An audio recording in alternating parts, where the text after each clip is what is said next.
Many men are petrified by women. They won't approach them at all. Men get confused with women. They have no idea how to talk to them. They're just petrified into immobility. If you're chronically rejected by people, it's often because of your own insufficiencies.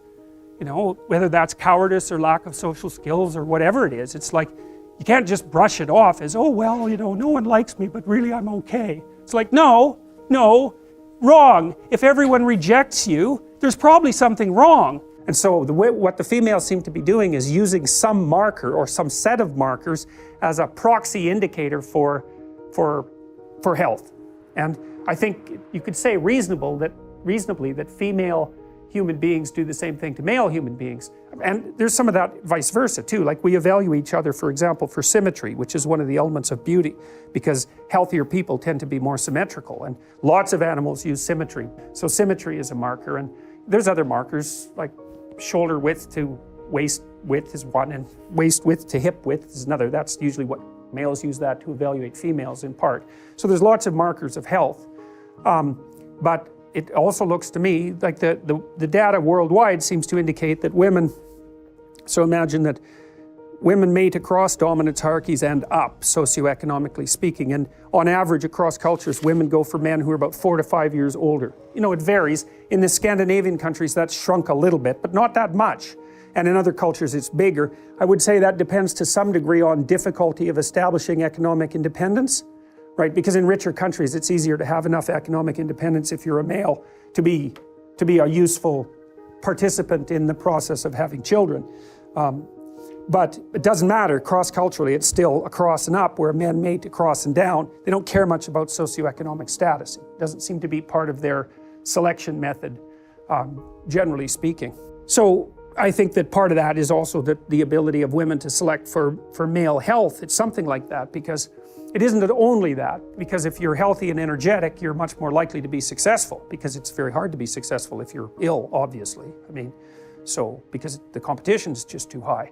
And both genders, both sexes select each other for attractiveness, both select for intelligence, both select for personality, although there are differences there in terms of what's stressed. Even something as simple as like eye contact in a situation where there's a possibility of finding a sexual partner is a very important component of that, because eye contact indicates interest, and it also indicates, at least in principle, the possibility of approach. And so approach is dopaminergically mediated, and it's a positive emotional state. And we also know that, for example, with men, if you show them, this is a funny little study, so you show them the face of a beautiful woman, and her eyes are looking that way, or this way, or they're looking right at him. You can check the activity in the dopaminergic center in a place called the nucleus accumbens, which is the same place that cocaine hits. Face on eye contact, that thing lights up. It lights up even more if she's wearing a red dress. So I think you can derive a couple of things out of this, and this is where I think people are different than other animals. Importantly different is that, so you imagine that there's tremendous selection pressure towards the production, let's say, of men who are good at climbing male dominance hierarchies, or climbing the male dominance hierarchy. But the thing that's so interesting about people is that we've multiplied our dominance hierarchies. You know, if you take an animal that's got a rather static behavioral pattern, then there's a single hierarchy. Elephant seals are a good example of that. So elephant seals, the males are absolutely massive. They're way, way bigger than the females. And they basically have harems, roughly speaking. And they use physical prowess as their marker of status, essentially. And obviously size is a huge part of that, because otherwise the male elephant seals wouldn't be as, they're massive, these things. They're absolutely enormous. And so it's just power / health, you know, maybe aggression, something like that. It's whatever makes them more suitable for the kind of physical combat that elephant seals engage in. So, and the degree to which power is associated with dominance status in those sorts of situations seems to be associated with the size differential between males and females.